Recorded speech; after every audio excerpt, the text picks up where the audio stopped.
Je dois vous faire un aveu. J'ai toujours été quelqu'un de curieux et je me suis toujours intéressé au vécu des personnes qui m'entouraient. Cela me permettait de mieux les connaître et de les découvrir, ce qui, j'en suis sûr, est un réflexe généreux. S'intéresser aux autres facilite les relations avec ceux-ci. En créant, en 2018, le podcast natif Les Interviews d'Eric Cooper, j'avais le projet de partager avec tous et toutes le voyage que je faisais en découvrant la vie et les réalisations des personnes qui, à mon micro, racontaient une histoire, leur parcours de vie ou leur création. C'est sur le ton d'une simple conversation que se déroulent les interviews d'Eric Cooper. Le décor est simple. La terrasse d'un café, un musée, un parc, une gare. L'ambiance parfaite pour permettre à la conversation de se dérouler aisément. Le seul témoin de ces mots échangés, c'est le micro qui restituera fidèlement les échanges et les bruits extérieurs. L'auditeur ou l'auditrice n'assiste pas à cette conversation, mais si il ou elle ferme les yeux, il ou elle sera à mes côtés et grâce à son imagination, suivra l'interview pour découvrir de façon virtuelle l'acteur ou l'actrice du podcast qui pourra être une personne connue ou inconnue. J'espère que vous aurez un plaisir certain à écouter ce podcast et que vous vivrez un moment unique et hors du temps grâce à celui-ci. C'est Catherine Godefroy qui est l'actrice du podcast d'aujourd'hui. Elle est belge d'origine, elle est ingénieure, elle vit en Provence. Et on s'est donné rendez-vous au Grand Café de la Gare, la gare des Guillemins à Liège, pour qu'elle nous parle de Couleur savane après la pluie, paru aux éditions Murmure du Soir. Et attention, parce qu'on n'a pas seulement parlé de son roman, on a parlé d'écologie aussi. Alors Catherine, une première question. Vous êtes ingénieure de formation et vous avez travaillé sur différents continents. Comment est-ce que ces expériences ont-elles nourri votre démarche d'écriture ? Typiquement pour mon premier livre, donc Couleur savane après la pluie, l'inspiration est venue d'une expérience de professionnelle que j'ai eue en Éthiopie, dans le parc national de l'Omo. Et c'est vrai que c'était une expérience assez extraordinaire puisque j'étais vraiment au cœur de la savane, vraiment à milieu de toute civilisation, si on peut dire. Et j'avais vraiment envie de faire découvrir cette région du monde qui est vraiment très différente de ce qu'on connaît et même très loin, je vais dire, des circuits touristiques habituels en Afrique.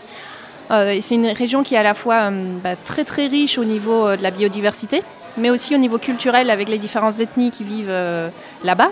Et j'avais vraiment envie de le faire découvrir en fait au grand public, mais pas au travers d'une conférence ou pas à travers un document scientifique tel que j'en produis pour mon travail quotidien, mais plutôt au travers d'une expérience littéraire et donc d'un roman. En France, vous travaillez pour une association qui s'appelle la LPO. Est-ce que vous pouvez nous dire 2 mots sur cette association ? Oui, en fait, c'est une association de protection de la biodiversité.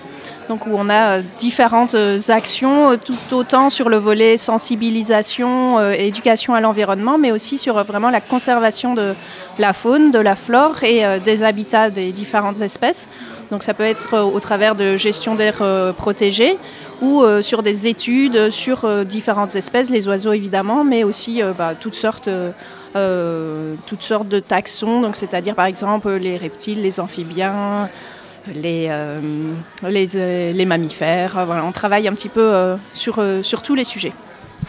À quel moment vous avez découvert que l'écriture allait jouer un rôle important dans votre vie ? Alors, ça a été en 2016 où j'ai vraiment eu cette idée de bouquin. Et au début, c'était vraiment pas un rêve d'enfance au départ, l'écriture, au contraire de certains auteurs. Moi, mon rêve, c'était vraiment de travailler pour la protection de notre planète et en particulier de la faune. Et j'avais vraiment envie, comme je vous disais juste avant, de partager finalement ma découverte de cette planète et notamment d'une contrée un petit peu hors des sentiers battus. Et c'est en faisant justement en commençant à écrire ce bouquin, je ne pensais pas prendre autant de plaisir. Je me suis rendu compte vraiment que j'aimais écrire. Et maintenant que j'ai commencé, je pense que j'ai plus envie d'arrêter. Quel serait l'auteur ou l'autrice ou l'œuvre éventuellement qui a en quelque sorte influencé ou vous a influencé dans votre manière d'écrire? Alors j'aime beaucoup Jean-Christophe Ruffin, notamment ses premiers bouquins. Évidemment, il y a l'Abyssin qui parle aussi de l'Éthiopie, mais Le Tour du monde du roi Zibline, par exemple, et d'autres livres d'aventure. En fait, j'adore au travers de la littérature découvrir d'autres contrées ou d'autres époques. Et c'est vrai que j'aime beaucoup son style et je pense que ça m'a un peu influencé dans mon écriture. Également, ça vous a influencé dans les thématiques que vous abordez?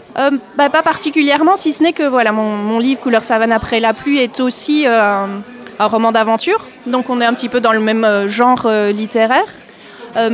Après, au niveau des thématiques, non, pas particulièrement, si ce n'est que ce sont des livres qui se passent beaucoup au grand air, hein. Avec toutes sortes de péripéties que rencontrent leurs héros et héroïnes. Alors votre roman, le premier, donc Couleur savane après la pluie, ça explore un petit peu les liens entre les écosystèmes et les humains. Est-ce que les écrivains ont une certaine responsabilité face aux enjeux écologiques? Alors je pense que c'est à chacun de prendre les responsabilités qu'il a envie. Pour moi, l'écriture, ça reste un plaisir, hein.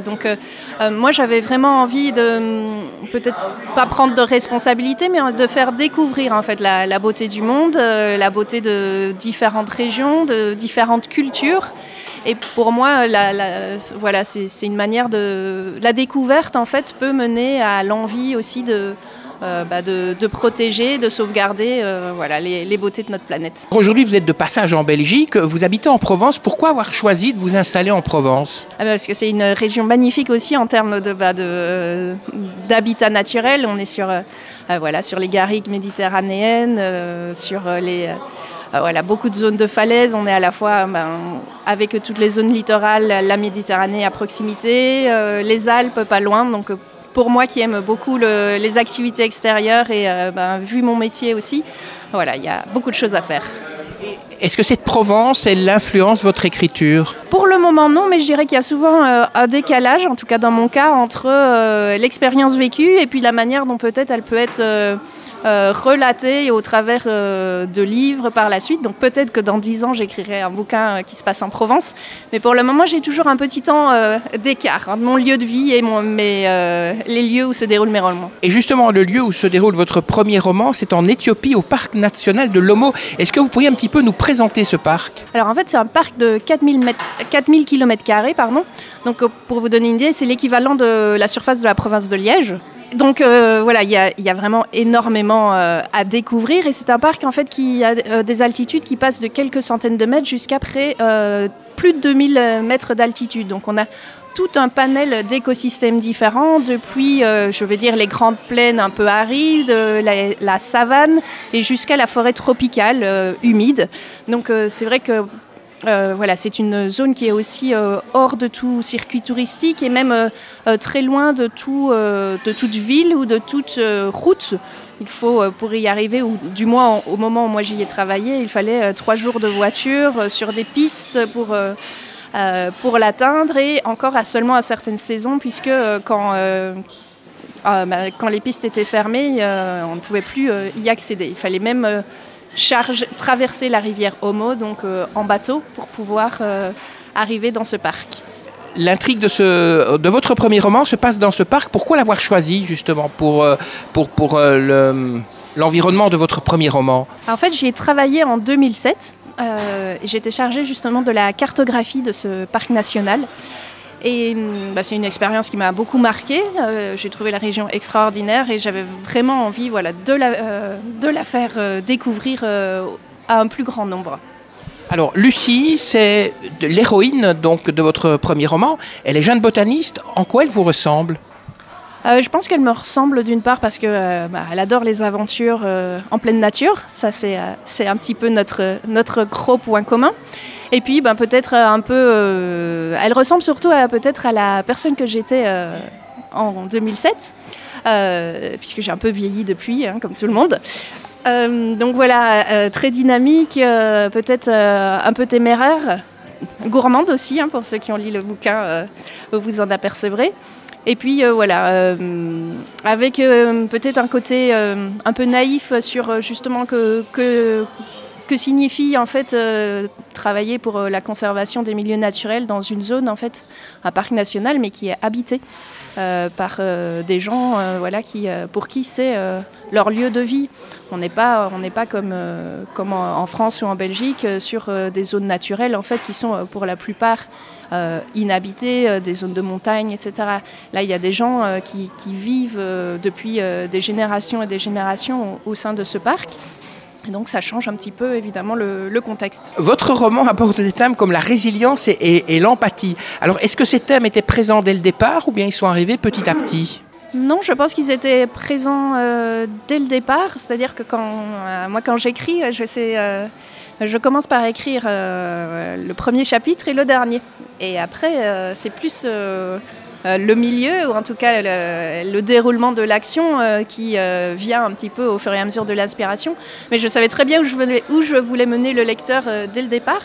Et notamment dans Couleur savane après la pluie, il y a un point pivot un petit peu dans le roman, un drame. Et donc j'avais déjà tout en tête en fait au moment du début de l'écriture. Et pour rendre cette histoire encore plus plausible, vous avez dû faire beaucoup de recherches quand même. Je me suis beaucoup basée justement sur mon expérience de là-bas. J'avais encore beaucoup d'articles scientifiques et les résultats de mes travaux de recherche que j'ai été ressortir des cartons et des dossiers informatiques. Puis évidemment, oui, j'ai lu pas mal de nouveaux bouquins et de nouveaux articles, en particulier sur le côté plutôt ethnographique, puisque ça, c'est un petit peu moins ma spécialité. J'avais travaillé là-bas sur une étude ethnobotanique. Donc l'ethnobotanique, c'est la science qui s'intéresse en fait aux relations entre les hommes et les plantes, et en particulier la manière dont les êtres humains utilisent les plantes et toute la flore de leur lieu de vie. Donc c'était quelque chose déjà qui me passionnait à l'époque, et j'ai un petit peu plus creusé ça au cours de l'écriture du roman. Si on lit votre roman et qu'après on décide d'aller se balader dans ce parc naturel, est-ce qu'on va dire oui, je l'ai découvert grâce à ce roman, ou bien vous l'avez fait quand même assez différent de ce qu'est réellement ce parc naturel de Lomo en Éthiopie ? Alors, en tout cas, c'est très vraisemblable par rapport à la situation de 2007. Si vous allez vous y balader aujourd'hui, malheureusement, ça aura changé, parce que les années ont passé et le développement aussi de cette région a été assez fort. Maintenant, par contre, moi je suis scientifique à la base, et donc du coup la rigueur scientifique, j'avais envie qu'on la retrouve dans le bouquin. Donc toutes les petites anecdotes, tous les petits détails sur la faune et la flore là sont totalement véridiques. Par contre, évidemment, l'intrigue et les péripéties des différents personnages là sont inventés. Vous dites 2 mots sur votre éditeur. Vous avez eu facile à trouver un éditeur, ou vous avez dû en démarcher pas mal ? J'en ai démarché quelques-uns, et c'est vrai qu'on a bien accroché avec Murmure des Soirs. Donc c'est une maison d'édition belge qui fait des bouquins de bonne qualité. Je ne dirais pas sur le mien, mais en tout cas les autres que j'ai lus, je les ai beaucoup aimés. Et c'est vrai que ils ont vraiment eu un coup de cœur. Je pense que les éditeurs fonctionnent actuellement beaucoup au coup de cœur. Ils ont eu un coup de cœur pour mon récit. Je l'ai aussi pas mal retravaillé sur base de leurs conseils, et je les en remercie, parce que je pense que la deuxième version était bien mieux que la première. Et puis, à partir de là, on est parti dans une aventure commune. Alors, est-ce qu'il y a une scène de votre roman ou un passage qui était peut-être plus difficile à écrire techniquement ou éventuellement émotionnellement ? Oui, je dirais que la scène qui a peut-être été plus difficile à écrire, c'était la scène justement liée au drame qui se déroule à un moment donné dans le roman, parce qu'il fallait que ce soit à la fois crédible, avec beaucoup d'émotions, et qu'on puisse vraiment se mettre à la place des personnages, mais sans que ce soit non plus glauque. Donc voilà, c'était un équilibre à trouver. On décrit votre style comme poétique, précis et réaliste. Est-ce que c'est OK pour vous, cette description, ou bien vous n'êtes pas tout à fait d'accord ? Non, ça me convient. Je pense que c'est bien ce que j'avais envie de donner dans l'écriture. Est-ce que vous avez été surprise par les retours à la fois des critiques littéraires et du public qui a lu votre livre? Est-ce que vous attendiez à autant d'enthousiasme? Alors, je ne sais pas à quoi je m'attendais. J'ai été très heureuse, évidemment, des retours positifs que j'ai eus. J'étais contente de voir que la plupart des lecteurs ont bien compris l'esprit du roman. J'ai eu beaucoup de retours qui m'ont dit, évidemment, qu'ils avaient beaucoup aimé aussi le côté scientifique qu'il y avait dans le livre, qu'ils ont aimé ces descriptions assez précises des écosystèmes du parc dans lesquels les personnages évoluent. Ça m'a fait beaucoup plaisir parce que personnellement j'aime aussi quand je lis un livre apprendre des choses, donc d'avoir à la fois une intrigue romanesque qui tient la route et en même temps de découvrir que ce soit une époque, une culture, un pays. Moi c'est ce que je recherche dans la lecture, donc j'avais envie de l'offrir à mes lecteurs et je pense que c'est un pari réussi. Est-ce que vous avez des routines d'écriture? Alors, peut-être ça dépend ce que vous entendez par... Des sortes de rituels ou de méthodes avant de vous plonger dans l'écriture? Alors je dirais que le plus important c'est déjà de trouver le temps. Voilà, puisque je travaille, j'ai une vie familiale également à gérer. Donc pour moi ce qui est important c'est quand j'arrive évidemment à me dégager des journées complètes d'écriture, c'est parfait parce que je peux vraiment me plonger et rester plongée dans toute la journée dans l'écriture. Et puis sinon je fais comme je peux, je trouve quelques heures par-ci par-là pour essayer d'avancer. Vous êtes à la base une scientifique. Lorsque vous avez annoncé à votre famille « je vais écrire un roman », quelle a été leur réaction? Ils ont été étonnés, mais je suis aussi, même si je suis scientifique, je suis aussi une très grande lectrice. Donc finalement, l'écriture est un petit peu, c'est le principe de passer de l'autre côté de la page finalement. Et non, je pense qu'ils n'ont pas été plus étonnés que ça. Et puis surtout, ils étaient très enthousiastes. Ils m'ont soutenue tout au long de l'aventure et ça, évidemment, c'était un grand plaisir de pouvoir partager avec eux. Le prix Lecture Plurielle Zonta Olympe de Gouges a récompensé votre roman. Alors, qu'est-ce que ça représente de recevoir ce prix? C'est très agréable, évidemment, parce que justement, c'est un petit peu qu'on écrit. En fait, c'est un travail de longue haleine. Moi, j'ai mis plusieurs années pour écrire Couleur savane après la pluie. Et en fait, on travaille, mais on n'a aucune idée de la qualité de ce qu'on produit. Moi, je ne pouvais pas du tout dire, même en ayant fini le roman, avant que qui que ce soit l'ait lu, je ne pouvais pas dire si j'avais pondu un navet ou un chef-d'œuvre. Donc je pense qu'on est quelque part entre les deux. Et du coup, évidemment, qu'on reçoit un prix littéraire, ça nous rassure en fait sur la qualité de notre travail et ça nous encourage aussi à poursuivre.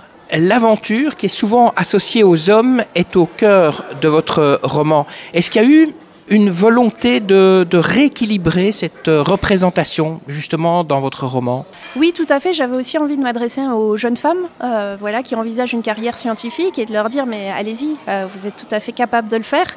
Vous pouvez le faire, vous avez les compétences pour, la capacité pour. Et donc, vivez vos rêves et que rien ne vous arrête.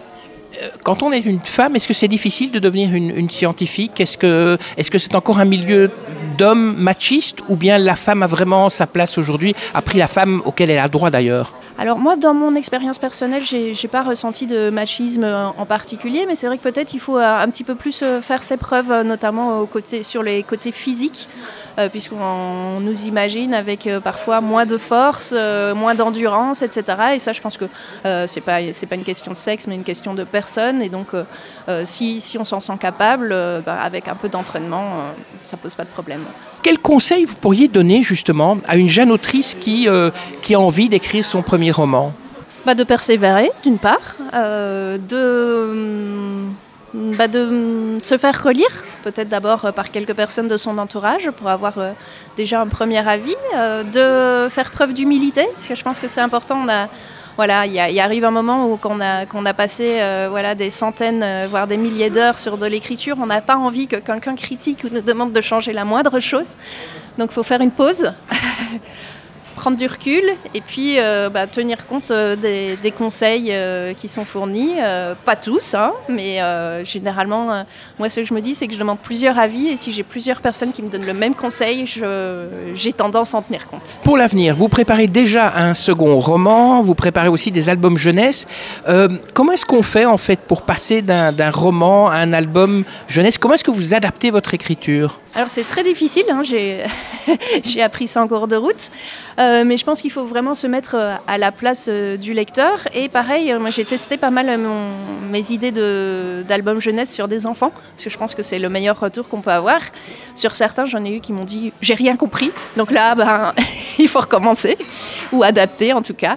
Après, je pense que voilà, c'est aussi le plus important, c'est de s'adapter à son lecteur. Et votre roman, est-ce que ce sera encore dans le même style? Ce sera de l'aventure, on va voyager, ou bien ce sera un style totalement différent? C'est un style différent, mais il y aura toujours une part importante qui sera donnée à la biodiversité, à l'environnement. Voilà. On ne sera plus sur les savanes africaines, mais on partira sur les forêts européennes. Et dans vos futurs projets, est-ce que vous allez encore explorer les liens entre l'humain et la nature? Et même peut-être aussi dans votre littérature pour les jeunes? Oui, je pense que c'est vraiment moi ma passion et le sujet qui me tient le plus à cœur, donc qui est un petit peu le fil qui traverse tous mes projets d'écriture. Et d'après vous, quelle place devrait prendre la littérature dans la protection de l'environnement, dans la protection de la nature? Alors je pense que c'est la place de la découverte, c'est-à-dire faire découvrir peut-être à ceux qui n'ont pas l'occasion de voyager ou qui n'en ont pas forcément les capacités. Ça c'est la première chose, je pense, c'est une découverte. Il y a évidemment un rôle de sensibilisation qui peut avoir lieu, mais il ne faut pas oublier que la littérature... dans la littérature romanesque, son objectif premier quand même, c'est pour moi en tout cas, c'est l'évasion, c'est le plaisir. Donc il faut avant tout qu'un livre reste agréable à lire. Il ne faut pas que c'est pas un ouvrage scientifique, ni je vais dire un ouvrage de propagande. Donc pour moi l'important d'abord c'est d'écrire un récit romanesque que les gens auront envie de lire. Et est-ce que vous êtes positif quand vous voyez tout ce qui se passe autour de nous, tous ces changements, peut-être pas toujours positifs au point de vue de la protection de l'environnement? Est-ce que vous êtes positif pour l'avenir? Vous pensez que l'homme va quand même un jour se décider à vraiment protéger la nature et à arrêter toutes les bêtises qu'il fait? Ou bien vous dites non, c'est foutu, la fin du monde est pour bientôt? Alors, je pense que je ne suis ni l'un ni l'autre. Pour moi, la situation est très contrastée. Il y a partout des gens qui font d'énormes efforts pour essayer d'améliorer les choses. Et moi, je pense que c'est important aussi de montrer en fait toutes ces initiatives positives, même si ce sont parfois à des très petites échelles. Je pense que les gens aussi ont besoin, surtout dans un climat un peu anxiogène, justement, on a de plus en plus de personnes qui sont sujettes à l'éco-anxiété, un phénomène assez nouveau lié justement à la peur pour la planète et pour le futur. Donc pour moi, c'est important aussi de souligner les démarches positives. Et ça, c'est ce que j'essaye de faire, et en particulier aussi quand j'écris pour la jeunesse, je n'ai pas envie de dépeindre une situation défaitiste, mais au contraire de montrer en fait ce qui a déjà été fait, l'évolution positive et comment en fait on peut individuellement mais surtout collectivement changer les choses. Et alors une dernière question, quelle est la plus grande leçon que votre parcours vous a enseigné sur le rapport justement entre les humains et la nature? Ah là, attendez, parce qu'il faut la plus grande leçon. C'est peut-être qu'il faut toujours se remettre en question, en fait, et ne pas toujours remettre en question ses convictions, ses acquis, ses compétences, et pas hésiter, en fait, à toujours se mettre à la place de l'autre, que l'autre soit un autre être humain ou un animal. Je pense que l'empathie, c'est quelque chose de très important et qui peut vraiment nous sortir de situations délicates à tout point de vue. Ça y est, c'est fini. Merci Catherine Godefroy. Alors, je rappelle donc le nom de votre premier roman, Couleur savane après la pluie. Un excellent roman que j'ai adoré lire. Donc c'est paru aux éditions Murmure des Soirs. Donc n'hésitez pas bien sûr à acquérir cet album, vous passerez un excellent moment. Et puis aussi vous pouvez aller sur le site de la Ligue pour la protection des oiseaux, là donc où travaille Catherine en France, en Provence.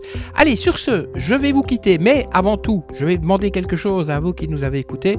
N'hésitez pas à liker ce podcast, à le partager aussi, à vous abonner, comme ça vous serez tenu au courant avant tout le monde de la publication d'un prochain podcast, et faites un commentaire si le cœur vous en dit. Allez, sur ce, je vous quitte, que la force soit avec vous et avec tous les autres, et rendez-vous pour un prochain podcast pour de nouvelles aventures auditives. Bye bye.